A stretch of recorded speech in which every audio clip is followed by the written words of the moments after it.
Et yo les amis, c'est Osnoa, j'espère que vous allez bien. Aujourd'hui on se retrouve pour parler de deux webtoons où l'héros est un méchant. Vous allez très vite comprendre de quoi il s'agit. Sur ce, je vous souhaite bonne vidéo et générique. WhatsApp les manoirs, on adore ça. J'en parle à mon papa. On ne lit que ça, on vit pour les manoirs. WhatsApp les manoirs. Et du coup, en premier webtoon, on commence avec The Extra Academy Survival Guide avec pour genre amitié, aventure, combat fantastique, mystère. On va suivre l'histoire d'un perso qui a transmigré en tant que figurant de troisième ordre, en tant que méchant dans un jeu qu'il aimait beaucoup. Mais malheureusement pour lui, ce personnage commence son aventure au plus mal. Il a déjà été viré de sa famille de nobles, il est obligé du coup de survivre dans la forêt la plus proche de l'académie. Bien évidemment, des gens vont rapidement remarquer ce changement de comportement et vont essayer de se renseigner sur notre mystérieux protagoniste. Notre héros, bien évidemment, veut tout faire pour juste vivre une vie tranquille. Il va donc essayer de s'éloigner de la trame principale. Mais rien ne se passe comme prévu, vous l'aurez imaginé. Il n'y a actuellement que 8 chapitres, du coup c'est un tout petit nouveau. Il est drôlement sympathique et j'attends les prochains chapitres avec impatience. Avant de continuer, comme d'habitude, c'est le moment où je vous rappelle que si la vidéo vous plaît, ou les vidéos en général sur ma chaîne vous plaît, je vous invite à vous abonner, ça fait énormément plaisir et ça soutient énormément. En tout cas, un grand merci pour ceux qui le font jusqu'à maintenant. N'hésitez pas à mettre des commentaires, ça encourage, même si je réponds pas tout le temps.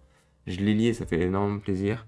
Et sur ce, je vais pas vous retarder plus, car vous êtes là pour des webtoons, et donc du coup, on continue.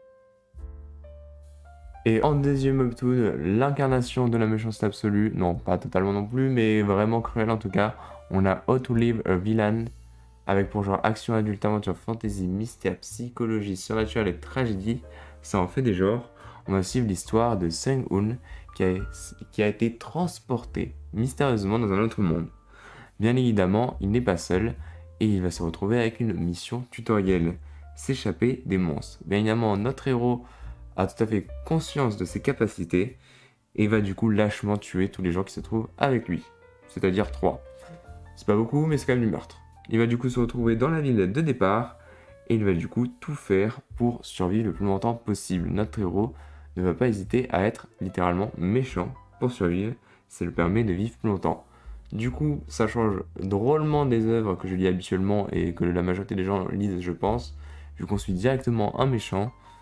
Et vu que c'est le perso principal, bon, on a beau s'attacher, un méchant reste un méchant, mais l'œuvre est quand même très sympa à regarder, voir comment notre héros qui n'est pas particulièrement puissant arrive à s'en sortir grâce à ses stratagèmes et ses vices, c'est quand même sympathique. Il y a actuellement 90 chapitres, du coup ça fait un peu de lecture, mais du coup si vous savez pas quoi lire, je vous conseille vivement d'aller le lire tout de suite, il est vraiment très sympa. Et comme d'habitude les gens, c'est encore à la fin de la vidéo. J'espère que vous avez apprécié les deux webtoons. Je compte sur vous vraiment pour aller les lire. Je pense que vous n'allez pas le regretter. Moi, je vous dis à la semaine prochaine. Comme d'habitude, c'était Snora. Bye. N'hésite pas à t'abonner, je te le demande s'il te plaît, car cela pourrait bien aider. Et n'hésite pas à supporter. Like.